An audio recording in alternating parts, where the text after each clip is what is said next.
Heading NotThe. Hi guys, today I'm doing top 6 terrible albums that I think could be a waste of people's money. However, these albums are listenable. Every album on this list is listenable. And these are top 6. So I just want to say before I start this video that all the bands on this list, all the albums on this list, they've got to be listenable some way or another. They've got to be listenable. There can't be like an album that's bad for the sake of being bad. So even though Led Zeppelin have done a couple of bad albums, or albums that were not so great, they, to me, were fantastic albums. And I think, those albums were not unlistenable to the point where, and obviously albums that have got skip tracks all the way through have not made it onto the list. So if it's an album that I never enjoyed, then it's not going to make it on the list because I've never bought... Well, I'd tell a lie. One of Bon Jovi's albums became skippable towards the end, and I think it's one of those things. So those albums aren't making the list. All of these albums, the rule is there has to be 1 or 2 skippable tracks. Or 3 or 4 at least. We'll go for that. The album has to have 1 or 2 anthems on at least. And of course, these albums, they've only been disliked, or the albums have been made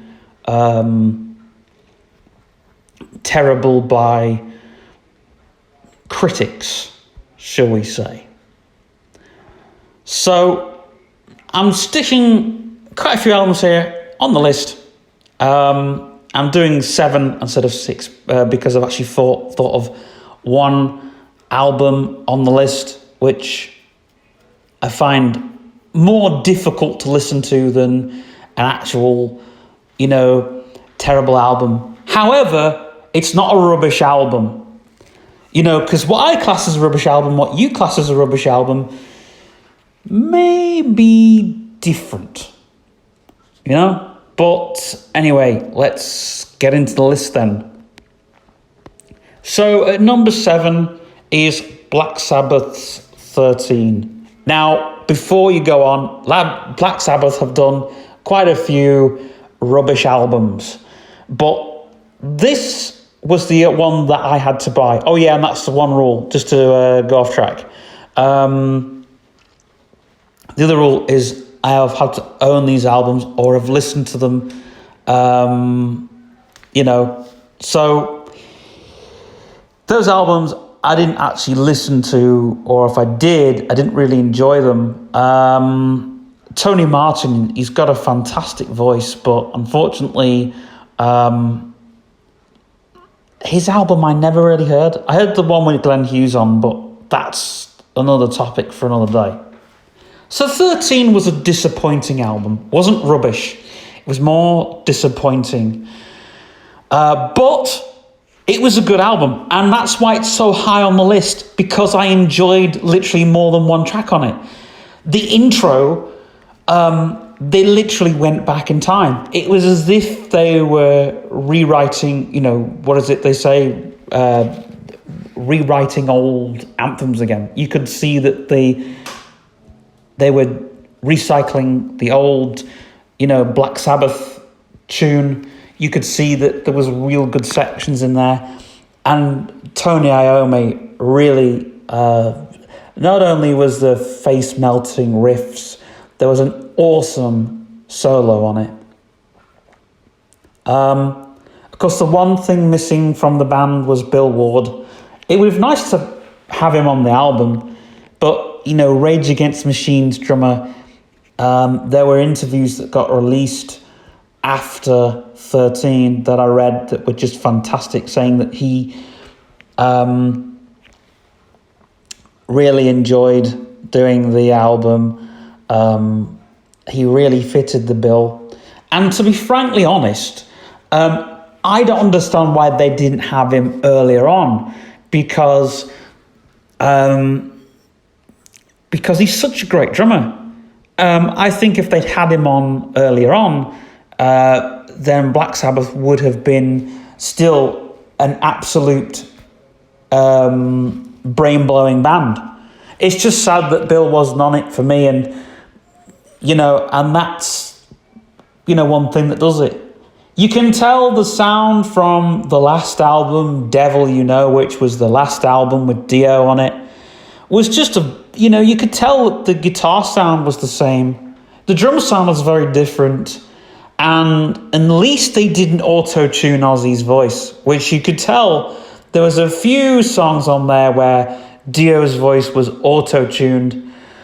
And I really think that, like Devil You Know was a really good album, but I just think that, when you saw documentaries and you heard that Sabbath were going to come back with the same sound and, mic trigger, mic lock, finish recording. Button. And we'd heard snippets of the songs,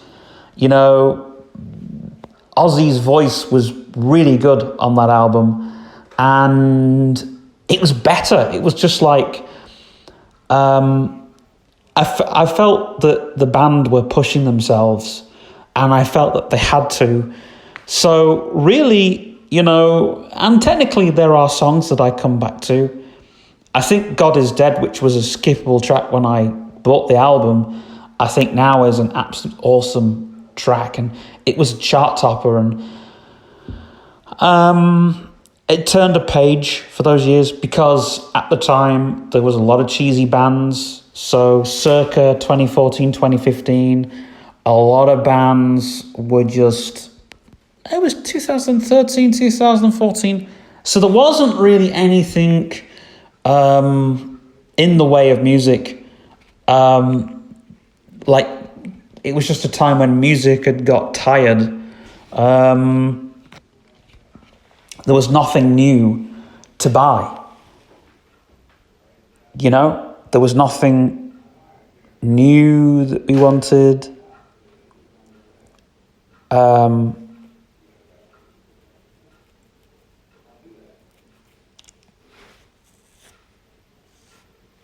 And so when that song came out, that was the thing that we needed. And Sabbath were the talk of the town again, which, they hadn't been for a long time. And just reading about Sabbath and listening about them. When I heard that they were recording a new project with producer Rick Rubin, I was a bit worried. But I think Rick Rubin was more of a person... Facebook, try again. One notification. Facebook, now. Oscar Duke mentioned you in a comment. Attachment. I think... at the time, they were just needed for... I think Rick Rubin was just a great guy to get on side, more than a producer. But I think, the band were going through some rough times, some difficult times. It wasn't long since Dio had died. It's 5 years after Dio died. And it's really difficult for them to come back. But it was amazing to read about Sabbath at that time. So yeah, and that's why it's so high on my list. Also, which is high on my list at number 6, is Topographic Oceans by Yes. This album, I haven't given enough chances, really. Now, it's not a rubbish album. Again, this is another album that, by critics, I don't think has been loved, unfortunately. I just feel that it's not had the love that it should have had by the critics, by the fans. And I think that Rick Wakeman was backing most of those people. But I think Rick Wakeman had a difficult time. John Anderson was giving Rick a difficult time in the band. I don't think Rick was with the band much at that time as well. He was sneaking into Sabbath studio to tinkle the ivories for the Sabbath Bloody Sabbath album. But I just think that it's a great album. It just needs the time. And I really mean, it's a sit down and listen album. And I mean a sit down and listen. It's a sit down, grab a double gin or something very strong. I would say a double absinthe or something, and maybe give it a chance. Oh, no, seriously. I think it's something that you need to get a nice drink or some food or whatever and sit down and listen and try and take in what's happening. I think that was the idea with the band at that point. It just goes to show. And I think it was at the time when John Anderson was trying to take Yes into a new direction. There was a lot of frustrations, and you can't really tell. I mean, it is a great album on quite a few levels. It just hasn't, for me, I just haven't given it enough chance. But like I say, it's not a rubbish album by any means. I remember listening to Topographic Oceans, when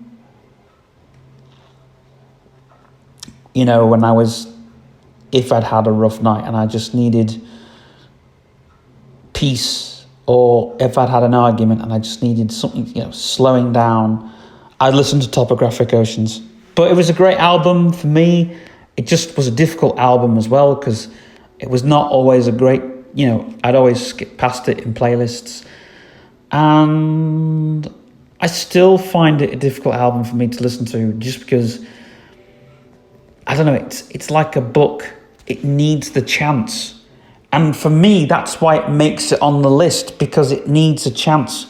And why should an album that you need a chance to, or you need to give a chance, be something that you consider to be a great album? However, it is an amazing album too.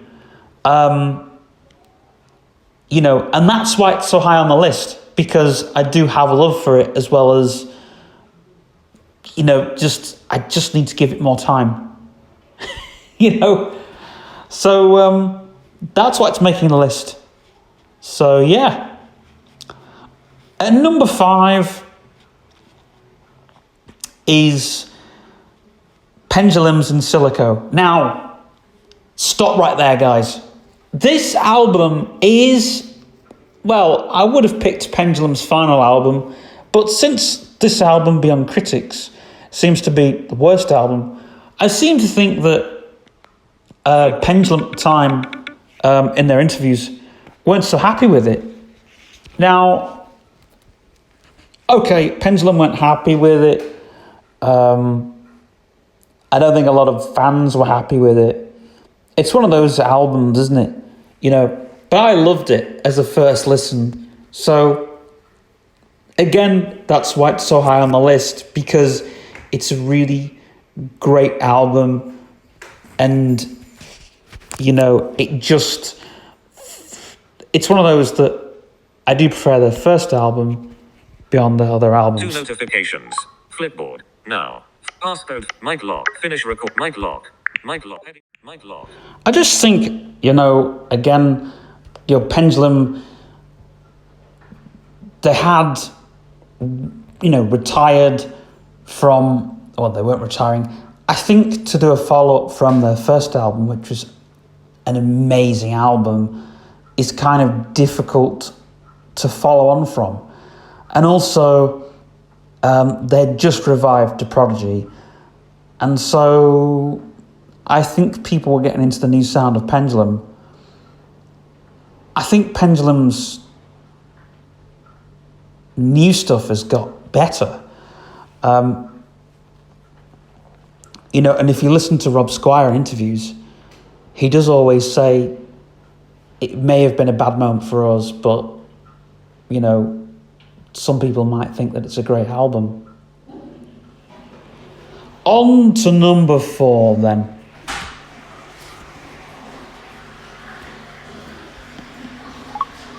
Mic trigger, mic lock, mic lock, mic lock. Now, I think there's an album by Chris Rea, and it's only got one good tune on. Now, I did state that there was going to be, you know, it had to have at least a few skippable tunes on. For me, I've tried listening to the album. I used to listen to it with my stepdad, and it was always off after the second track. And when I listen to it on my own, I can only listen to the one track because the rest of it is either miserable and melancholic and making you want to cry, but a lot of it's down tempo. So I don't know what Chris Rea's idea of that was. Mic trigger, mic lock, but mic lock, mic lock button is on.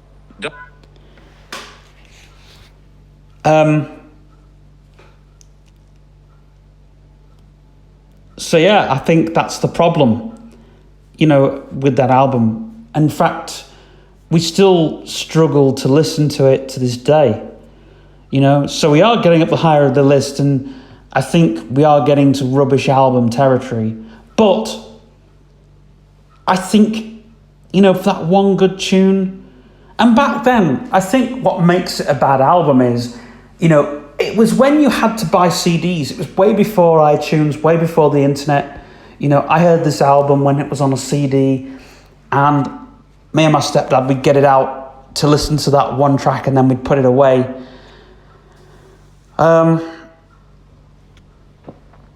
So yeah, I just think it's a very difficult album to listen to. It's a very, you know, it's one that you can't really listen to from beginning to end.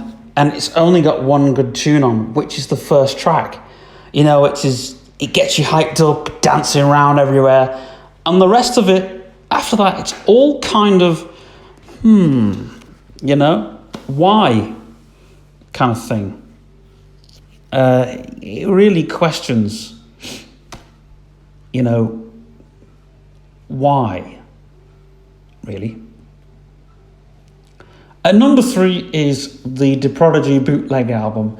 Now, this, you know, Prodigy for me have put out really, really good albums. The first 2 albums were the best, obviously. And then we got to Always Gunned, Ever Outnumbered, which I personally thought was a good album. But the album that nobody ever talks about is the Prodigy Bootlegs album, which unfortunately was never released. Now, I heard it and didn't really think it was good, because I just thought, you know, it was remixed by other people, and technically it was like Liam using Reason too much. It just really wasn't a brilliant album. It was at the time when The Prodigy should have just taken a break and done solo stuff, which I think they did. But, yeah, for me, it just didn't really,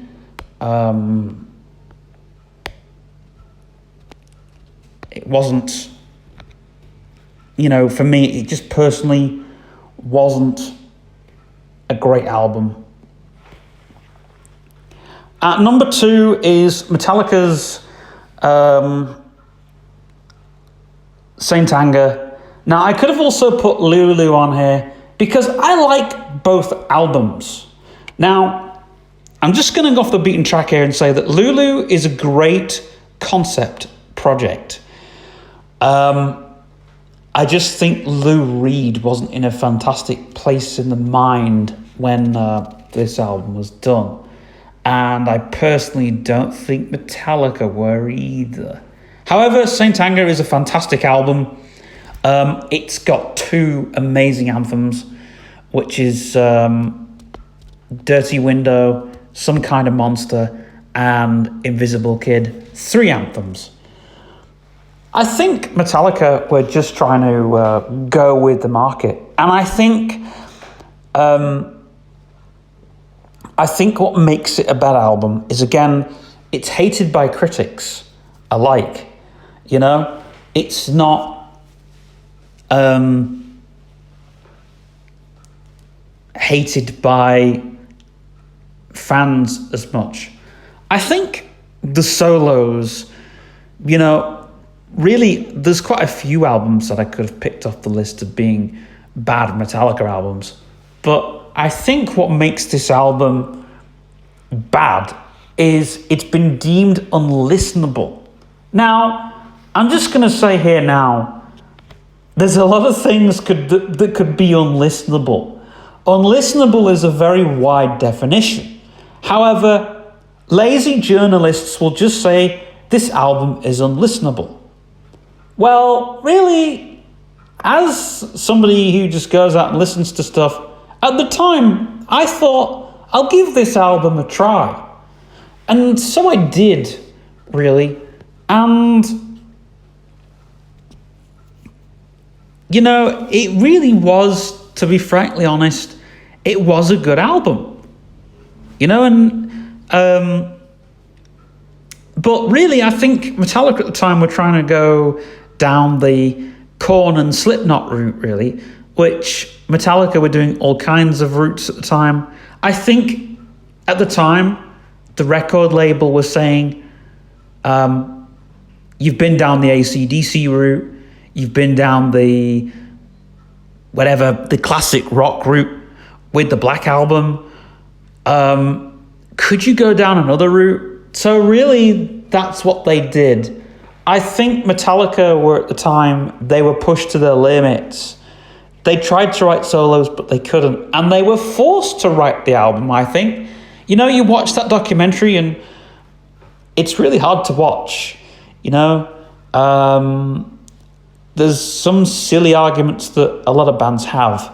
And just to see these silly arguments being played out, where they acted them out, or if it was what actually happened in the studio, I think you would, you know, not get on very well with that band. I think something must have pissed the band off, and they said, right, we're not having any guitar solos. But I think,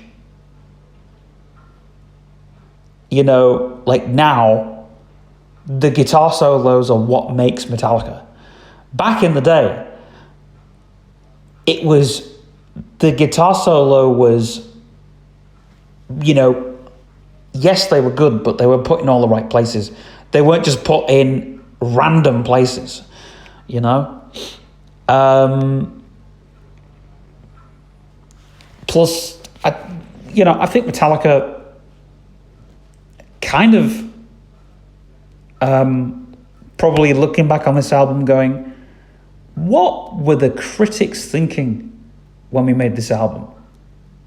You know, to us, yes, we had a difficult time, but let's look back on those. And in fact, some of those songs, they do they do better live, which that's a thing as well. If you can do a song better live, then that doesn't make those songs worse. In fact, I heard James trying to make one of the Saint Anger songs an anthem live at a Radio 1 live concert. And I just think, you know, that guy needs a slap on the back.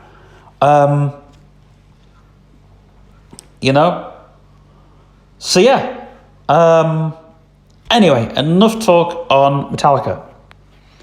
Because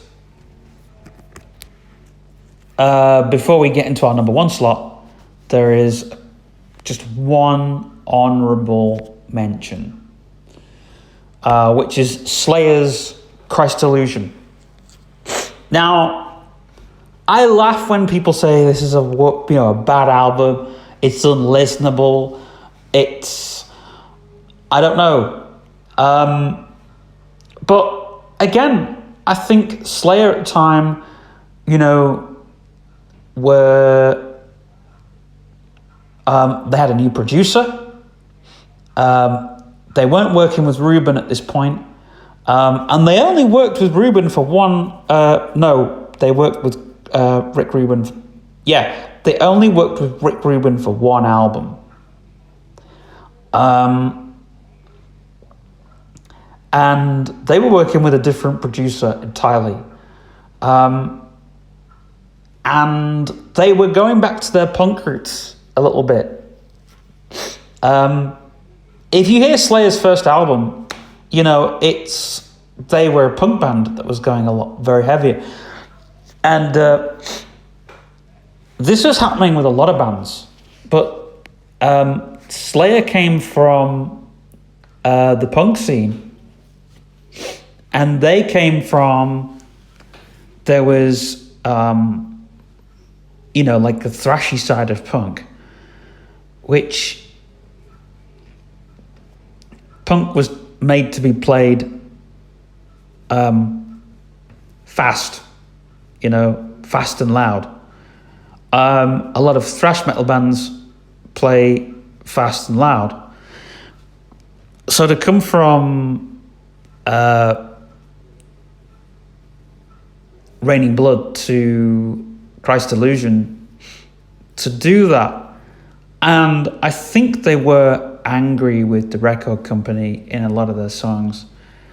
You could just tell they were angry with a lot of things, and it wasn't like they weren't just angry with religion and stuff. They were angry with politics and that kind of stuff. You could tell with how the album was going. And it was really in your face, a lot of the stuff that they did with that album. But I personally like that album because there's only 4 skippable tracks on it. And those tracks are left towards the end. A lot of people have said the first few tracks aren't really listenable. They went for that indie grungy sound, I think. Again, I think, if the record label pushed them, you can see there's a lot of frustration there. You could tell there's a lot of tension with the band, but it's an album that's very in your face. And it's an album that tries to hold back, but, and it does, I think. But again, this was a Slayer album made for people that were probably just getting into Slayer, which, you could say that about the Black Album. Probably, Metallica fans, a lot of Metallica fans, that's where they started out with. It's one of those things, you start off hearing a bad album, and then you hear something better, and then you think, do you know what? I'll really get into Slayer. And that's how I got into Pendulum. Heard In Silico first, and then I heard their third album second, and then I heard their first album third. And to be honest, I thought their first album was an absolute face melter of albums. Now, speaking of critics, number one's Be Here Now by Oasis, which I had to listen to before I did this list. And I've heard a lot of Oasis documentaries and interviews with Noel. And I think at the time,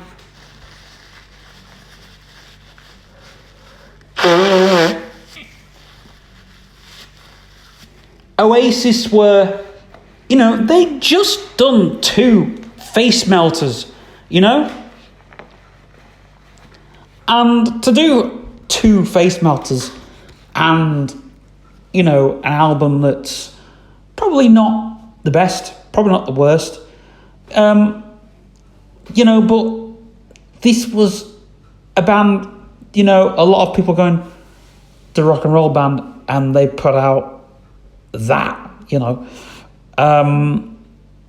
to be honest, their third album, definitely Maybe and What's the Story, Morning Glory Well, the first two albums are absolute face melters of albums. You know, they'd done, and Oasis were a band, right, that could write anthems. And like Metallica, they could write a bad album and make it sound like a good album. But they could only do it in their early days. I don't think they could do it again. You know, and it's an album that, you know, I have a lot of fond memories listening to. I remember traveling to school. I remember I was in Scotland, and you know, and but I actually first heard the album at a friend, one of my dad's friends' houses, and she was this type of person that tried to introduce me to new bands. She got me listening to Radiohead. She got me listening to the Eels. It was like, you know, Stephen, you need to get into different things, and that was the type of person she was. So when I heard Oasis' third album, I kind of really, you know, after hearing What's the Story, Morning Glory, you know, as a kid I was thinking, this is a good album, you know, and those tunes, you know, you could sing to, they were anthems, you know. And again, it's difficult for a band to follow up from that. It really, really is. You know, you do absolutely... I mean, What's the Story, Morning Glory doesn't even have a skippable track on it. All the tracks on that album were phenomenal. You know, and the third album only ever has about 2 or 3 skip tracks. So it's really, really difficult to come in with that. And the reason it's at the top of the list is because it's not a bad album. It really isn't.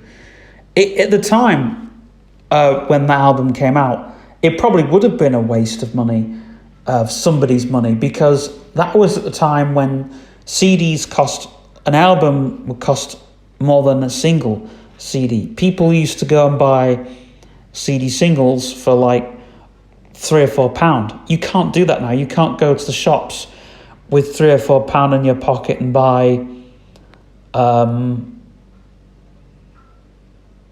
single, a drink, a chocolate bar, and a magazine. You can't do it because of, you know, inflation. But I think you could probably do it online, you know. But that's the way things have come. So these albums, like the Christ Delusion album, the Saint Anger album, those albums are, at the time of buying them, they would have been a waste of your pocket money. You know, I mean, Saint Anger would have costed £10 at least. You know, I didn't buy Saint Anger, but I did. There's quite a few albums I did buy.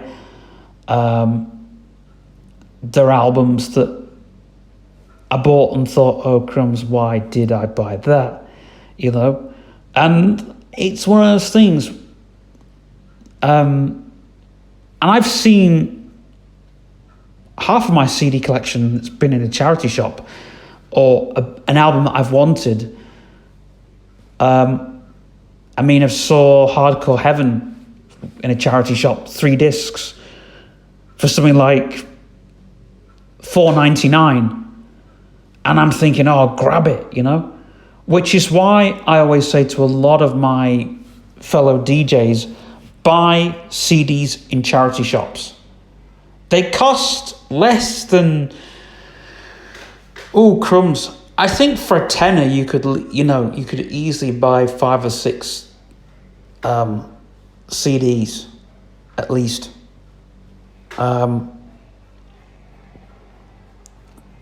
But anyway, you know, these albums at the top of the list, And there's only been one album that I could say was not rubbish, but difficult to listen to.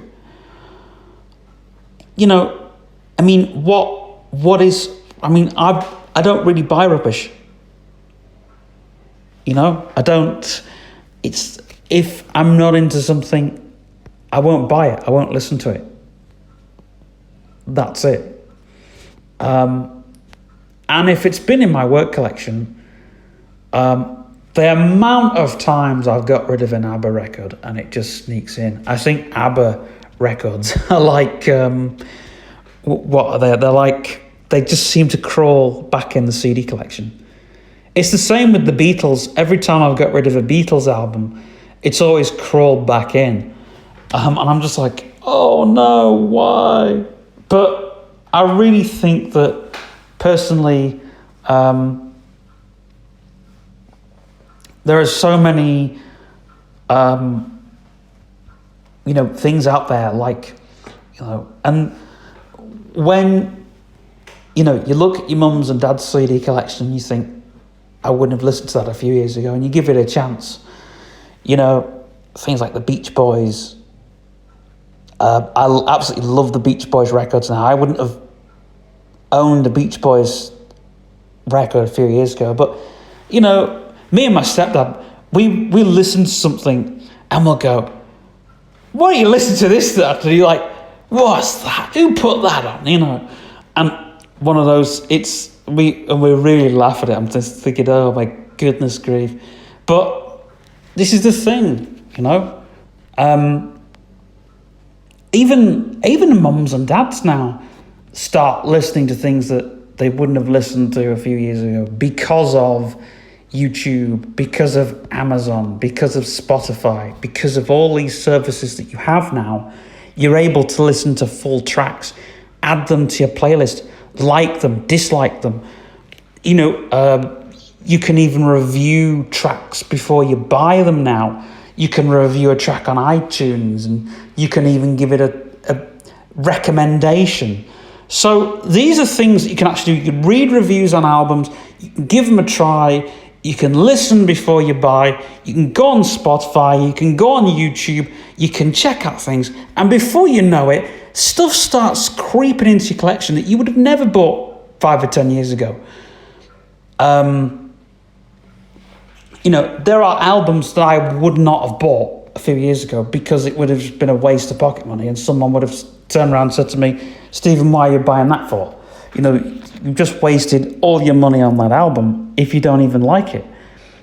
And that's the thing, people, a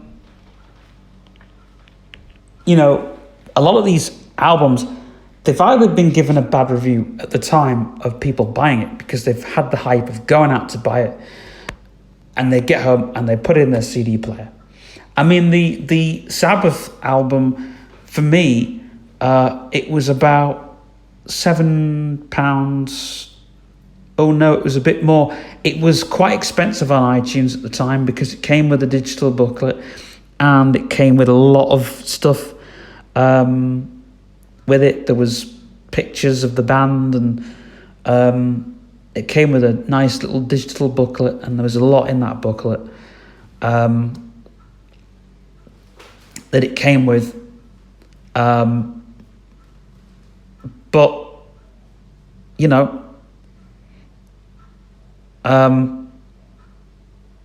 the other honourable mention is that U2 album that nobody wanted.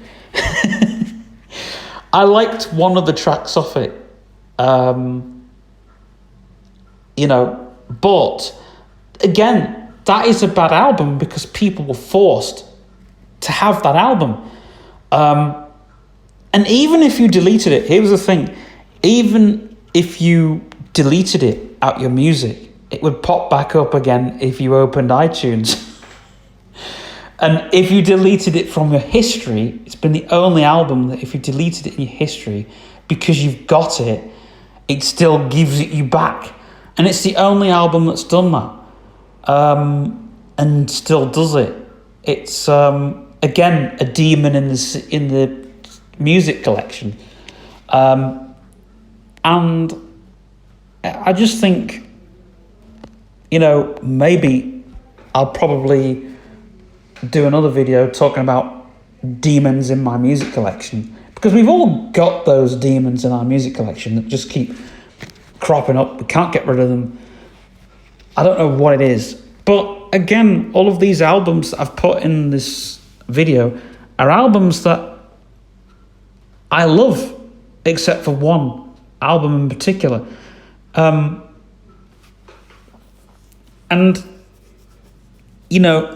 I think a lot of people would agree.